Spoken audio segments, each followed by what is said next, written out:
Welcome back to another episode of the Trust Issues Podcast. Today we're going to get down to business, and I am starting a mini series all about ideation, creation, and launching your own digital product or course. If you are an affiliate marketer, if you're a content creator, if you are an influencer, and if you want to create your own digital product or offering that will allow you to monetize in your own control so that you can create something once and sell it again and again while helping a lot of people in the process, this mini series is for you. I'm going to give you the lowdown. We're going to talk about email list building. We're going to talk about how to know if it's time to create your own online offer.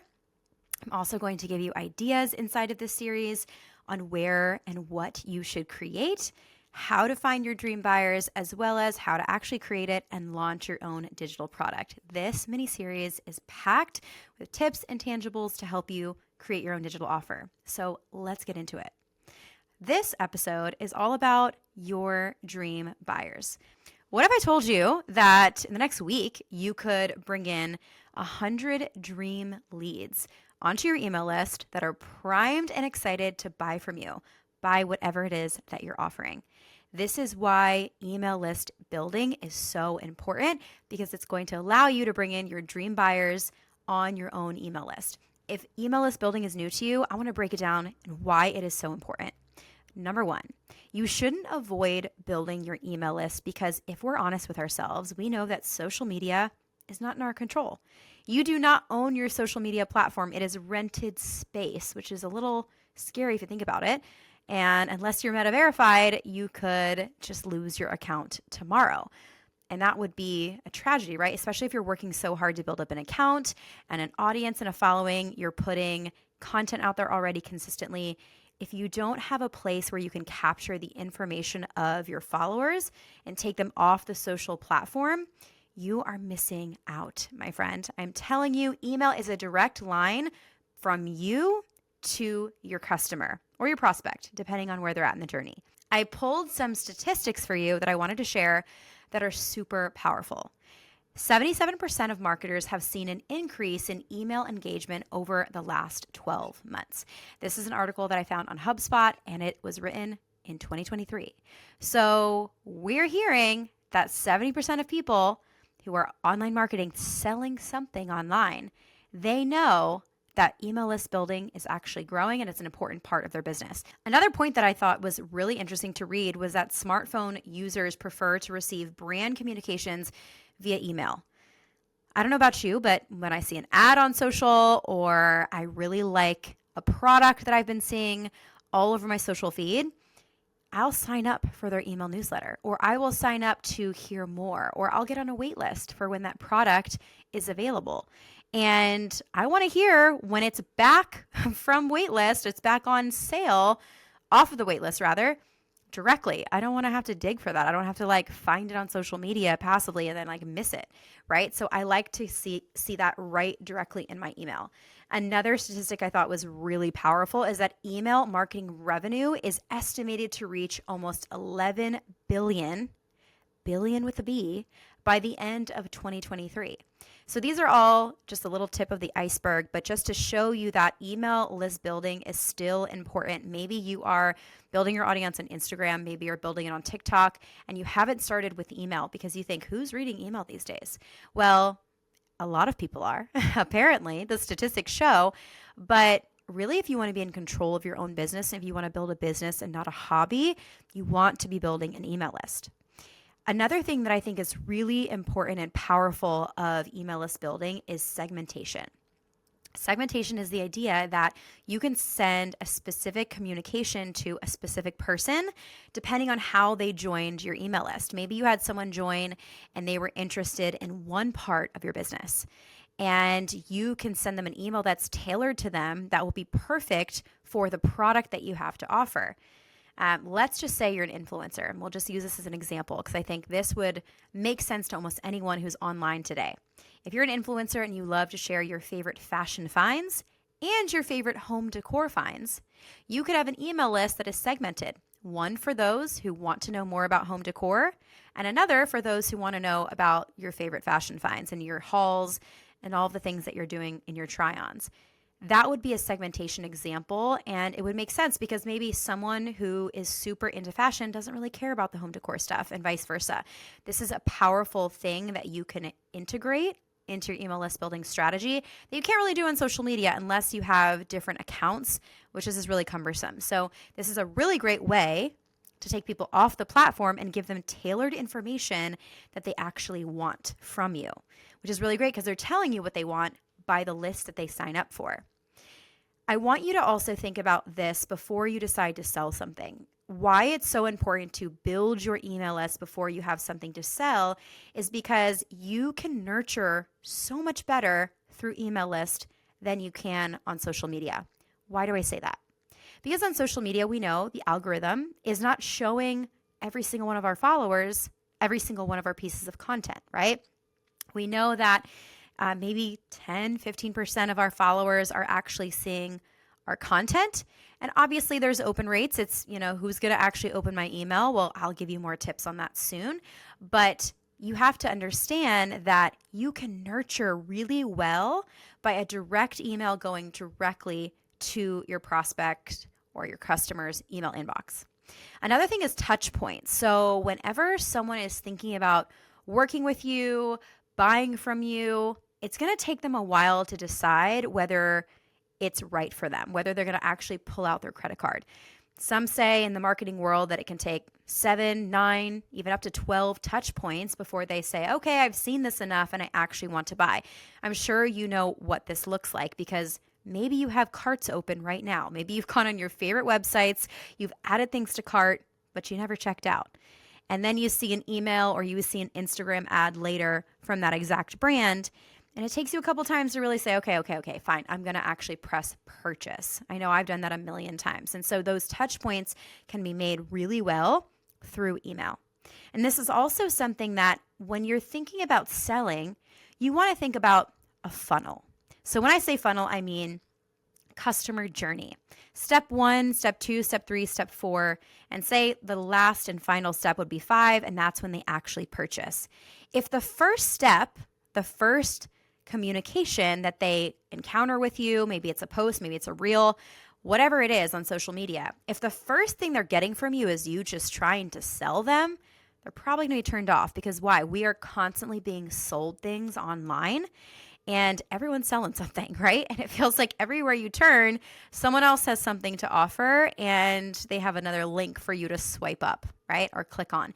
So it's really important to understand that if the first thing, your top of funnel is you selling, you're probably missing a ton of people. You're really leaving a lot of money on the table. Versus if you offer something for free to start, and that's your top of funnel, you get someone onto your email list, and through a specific amount of touch points, leading them through a customer journey, you can not only sell to them one time in your email journey or through that email list, but twice, 3 times, 4 times, as many times as needed or as many times as warranted. So this is really important to think about because as much as you just want to sell straight from social, sometimes that's not the best strategy. And oftentimes it's really not. I want to tell you how to do this. If I were to go today and want to build my email list by 100 dream leads in the next 24 to 48 hours, this is exactly what I would do. Step 1, I would start with a free offer. We call this a lead magnet or a freebie. This is something that you're offering for free. That is essentially the first step in the customer journey. Let's go back to the beginning of my journey when I started as an entrepreneur. When I started as an entrepreneur, what did I need? I needed tips on how to actually build my social media account. Maybe that's what you could create a freebie around. I also needed tips around how to get my first customer. Maybe that's something you can create a freebie around. But let's create a scenario that's in another niche, that's not in the business niche. Maybe it's in the sourdough baking niche. When I was newly postpartum, I taught myself how to, well, I didn't really teach myself. I took a course actually on how to bake sourdough. Breads, cinnamon rolls, pizza doughs, you name it. It's one of my favorite pastimes now. But when I first started, I was downloading free guides and free offers on sourdough recipes. I was really starting the journey with the people that I followed who were the sourdough experts online, and I was learning from them by getting on their email list with a free offer. Then it led me to the sale of purchasing an entire course on how to bake sourdough recipes from A to Z. And that's how I learned. And so that's an example of what you would want to think about. What is the first step that you want your customer to know or to be aware of or to do in order to lead them to the next step, which would be probably purchasing something from you? Just depends. It doesn't always look the same in every single person's funnel, but that's generally how it looks. The second thing I would do is I would create some type of landing page so that I could send traffic to this landing page where someone would enter an email and a name so they could get my free offer, my free lead magnet. So there is a variety of different platforms that you can use. I love to use StanStore. I will link that in the show notes so that you can actually grab my link. You can try it out for free. Stan is amazing, and they have a really affordable $29 per month offering where you can create your own landing pages, and there's so many other things that you can do inside of StanStore. It's like a link in bio on steroids, so it's really great. But that's the second thing I would do, because we need to have a place where people can, while you are sleeping, enter their information, and you wake up like, oh my gosh, I just woke up and I have 15 new leads. I have 20 new leads. That's how you're going to get your 100 dream leads, is by having a landing page. The third thing I would do is I would use ChatGPT. So I would use ChatGPT to come up with some ideas for an outline to have for my freebie. Maybe, and this might be something new to you. So I actually want you to go back to episode 19 where you can understand what ChatGPT is. It's artificial intelligence. I like to call it my content assistant. It is my assistant in my pocket that I can ask questions, and depending on the prompts that I give it, again, if you go back to episode 19, I talk about why your prompts are so important.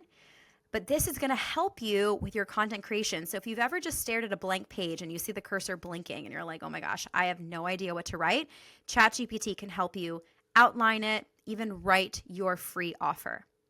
The next thing I would do after I had my free offer ready, I've got my landing page set up, I've designed it in Canva, it's all ready to go, and I've tested it myself. The next thing I would do is I would use social media, free posts on social media, to share this freebie with my audience. I already do this every single day. I share this in my content on my feed as well as in my Instagram stories.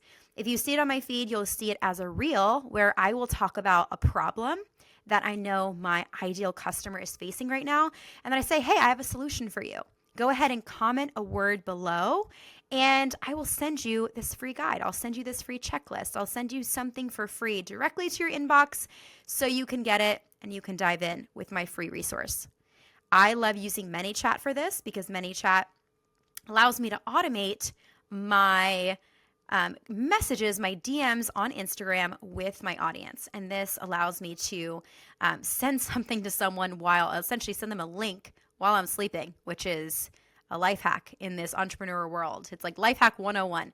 I do teach more about this inside my course, the Profitable Product Playbook, but ManyChat is something you can sign up for. They have a free version and you can play around with it. And they also have templates that you can test with your own Instagram account, so you can see how it works. The next thing I would do is I would have a preloaded email sequence already in my communication management platform, my software. We call this a CRM. So I use ActiveCampaign. StanStore also has an upgraded version. There's also Flowdesk. There's lots of different options out there. MailChimp is another common one that you may have heard of before. But I would have 4 or 5 emails already ready to go that would be set up to be sent out maybe 24 hours in consequential order. Or in consecutive order, rather. So this is going to nurture my audience, and it's also going to ensure that they just actually open the email. Hello, I sent you this free guide. Make sure that you opened it up, and I would build some more value around the free offer that I gave to this subscriber. And then from there, the last and final thing I would do is then I would offer someone whatever my paid offer is. It could be my digital course, it could be a digital offer, digital product, a PDF download, whatever you have next in the customer journey. Again, we start with the freebie being really like that step one. And step two or step three would be the offering, the thing that you're saying, hey, this is that free thing that I gave you. If you now want the implementation for it, let's go ahead and get you in my paid offer, whatever that looks like. Now, if you listen to this and you're thinking, okay, Erika, this sounds great. I'm ready to start building my email list. But if you're thinking, I don't have anything to sell yet, well, you're in luck because the next episode that I'm doing inside of this mini series that you can go and listen to right now is all about how you can decide whether it's time for you to launch your own digital product, and also some questions you should ask yourself to really figure out what your digital product is going to be about. And then actually the third episode in this series is a ton of ideas for you. I actually have 100 digital product ideas. You're going to want to listen to those episodes and listen to them in order because they make sense best when you listen in order. But it's going to give you so many ideas, no matter what niche you are in, to start figuring out what you're going to create so that you can sell it. All right, I hope this episode was super helpful for you. I am so excited to see you go out there, create a free offer. And if you don't know what to do at all, if you're thinking, what would I even create? Pro tip, ask your audience. Ask the people who already follow you. Say, hey, why do you follow me? What do you want to learn more about? What are your biggest problems that you have in this subject? See what they say. They're probably going to give you some really great ideas on where you can start with your free offer. And here's the thing that I will say too. The first free offer that you make may not be your best free offer. You may have to create a few. If you go to my own Stand store, you can see I have quite a few. I have created dozens of free offers over the years, and I continue to do so because I have different followers with different types of problems, and I want to make sure that I can speak to all of them. And sometimes I create some and they blow up and I'm like, oh my gosh, everybody needed that. And then I create another one and I was like, more of a flop. So don't be afraid to just create something, get it out there, get feedback, and then continue to create. Nothing is permanent. Everything in your entrepreneurship journey is a learning lesson. So just get out there and test it. And I will see you in the next episode for this mini series.